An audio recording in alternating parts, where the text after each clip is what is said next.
recent allegations made by a witness, Colonel Criado, who claims that I coerced him to sign an affidavit in exchange for a promotion.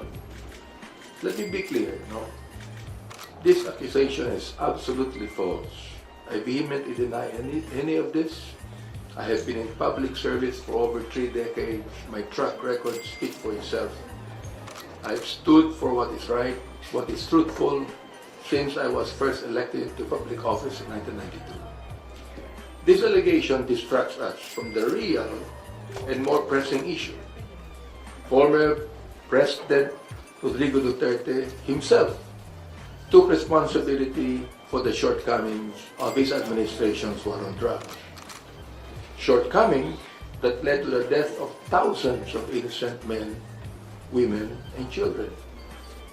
In speaking directly about the extrajudicial killings perpetrated during the war on drugs, President Duterte admitted under oath that he alone takes full legal responsibility for the actions of his subordinates who were acting under his orders.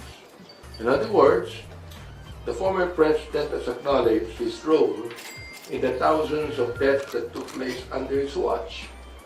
He also echoed the Lanlaban narrative that was persistently used by police officers to justify deaths during supposed police operations.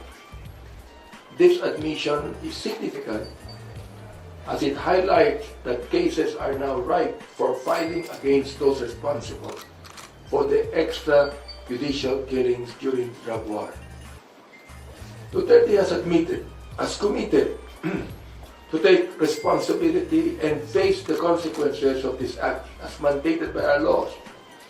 It is now up to the proper authorities to consider this statement carefully and ascertain the criminal liability of the responsible individuals, whether under the concept of command responsibility or conspiracy. Una-una talagang there was a incident na talagang pinatawag namin siya, pero not on our own volition.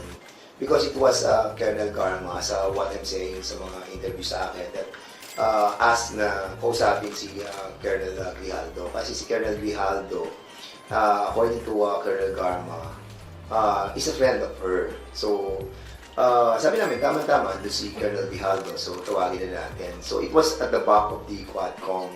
So, nung kinausap namin siya, sabi ko nga kay Chairman Abante, kausapin natin kasi nga kaibigan daw, siya makakapag-confirm ng mga affidavit na ginawa niya doon sa supplemental.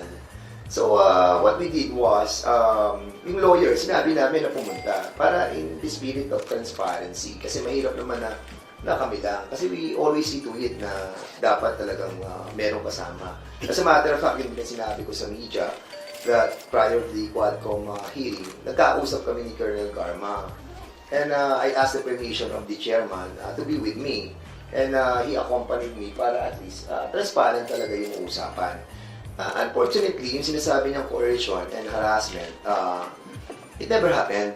Talagang wala namang coercion na nangyari. And ako, natatandaan ko kasi merong isang tao na nandun sa loob pa eh. Aside from the two witnesses at the two lawyers ni Garma, si chairman, saka ako, and then somebody, kilala ko siya sa mukha, hindi ko lang matandaan kung sino na staff yon. So, we were discussing yung I think it was number 17 na sinabi ko, ito, sabi ni Garma, makukonfirm mo daw yung sa reward system. Naku, wala po kaming alam dyan, wala po alam dyan. So, Pinoy ko pa iba in 1999, tama yung sinasabi niya. Pero yung kinoerce namin siya at hinaras namin siya, kasi ang coercion talagang gagamitan mo ng threat eh, gagamitan mo siya ng force eh. Kung ginamitan natin siya ng force during that time, di ba, there was still a lot of time for him to react eh, no? Eh, unfortunately, hindi niya yung ginawa. At the same time, we cannot do that.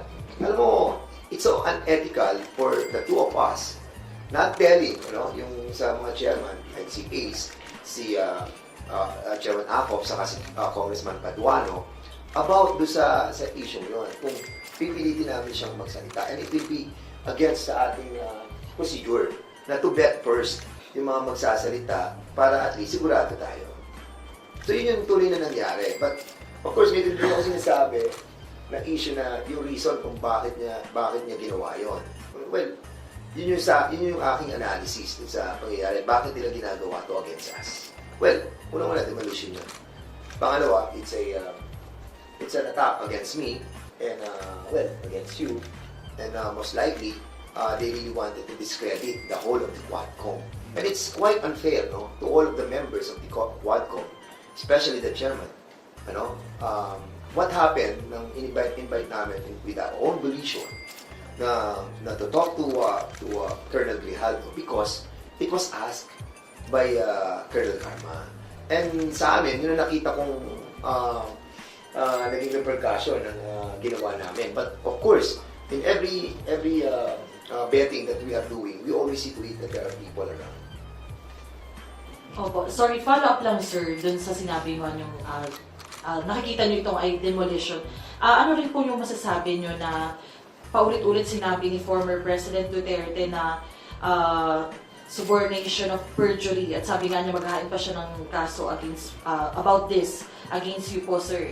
Ano pong masasabi niyo ron? At bakit po ba nung meeting wala ring abogado mismo? Kasi ang nasabi niyo po ang may abogado si Garma. Ba't po walang abogado si Grijaldo? Kasi betting process pa lamang yun eh. Alam mo sa Kongreso, kinakausap muna namin. And then kapag nalaman namin na pwede natin i-validate yung mga sinasabi niya, then the lawyers will come out. So, that time, wala namang lawyer na dala si Grijaldo during that time eh. Ang may lawyer doon is si Garma. And that's the reason why we asked na kung pwede yung dalawang lawyer pumunta doon para at least transparent yung usapan. Now, kung nagsabi siya na, yes sir, kinokontrol ko po yan, alam ko po yung reward system. And then, bring your lawyer. Yun ang namin, yun ang sistema ng procedure namin sa betting eh. Kasi otherwise, kung una pa namin, co-coerce na namin siya. Alam namin, babalikan kami niyan. We're not like that. And you have to remember that we have a lot of evidences already. As a matter of fact, yung ating pong sinasabi natin na corroborative, no? Na-corroborate na eh. Actually, hindi naman kay Colonel Garma nagsimula yan eh. Doon sa dalawang PDL. Na corroborate ni Jimmy Fortaleza, na corroborate ni Warden Padilla. Saka lamang dumating si Colonel Garma. Saka lang dumating si Commissioner Leonardo. So now, sinasabi ni Garma na ito, meron pang isang kaibigan ako na magko-corroborate sa mga sinabi ko. Well, actually, kahit wala siya, hindi nga siya pinag-uusapan namin, kaya nagulat ako nang nandun lang siya, nagsasalita siya against us. Well, script nila yun eh. Bahala sila doon. Well, panindigan niya kung ano magiging repercussion sa kanya dahil nga, we will not take that sitting down. Of course, yung kanyang affidavit na kinoerce, hinaras, and under oath siya, mabigat yun. And now we will do something. And this will be collective. I mean, not me, not him, but the whole of the Quadcom. Because the integrity of the Quadcom is at stake here. And we have done nothing wrong. Sir,